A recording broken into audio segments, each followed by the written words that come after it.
Azazel, or Iblis, the creation of God, who was made in his image, lent his light in the narrative of Al-Kitab, was creating many different things, became a danger, a threat.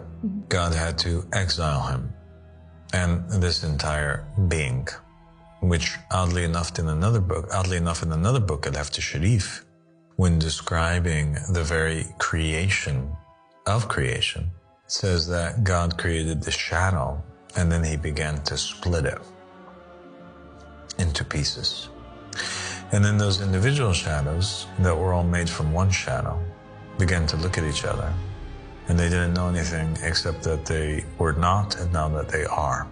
Okay? And that goes along very much with the theme of Frankenstein, that he is this one being that's created from many beings. The same thing is taking place here. You have this one being that actually is broken down into many beings. Okay? Okay. And the one collective being, which is creation, ends up being something that God regrets, according to the Old Testament, right? He regretted that he made them. Yeah. Okay? In the time of Noah, Genesis, he regrets that he makes them. In Al-Kitab also, he doesn't say that he regrets that he makes them, but he ends up pushing them into a new realm, away from him. Okay. They become veiled from God, right? Yeah. Just like Victor Frankenstein banished or exiled his monster, just like God exiled Adam and Eve from the garden. There's this separation that takes place between the two of them.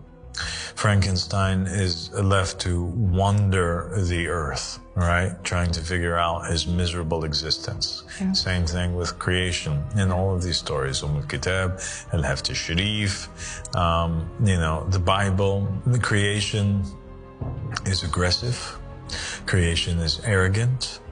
Creation is not behaving in the way that God had intended for it to behave when he first created it. And so they have to be exiled and left to wander around for a while by themselves. This is so interesting. Yeah, I mean, it never would have crossed my mind that the parallels are very obvious when you explain it like this.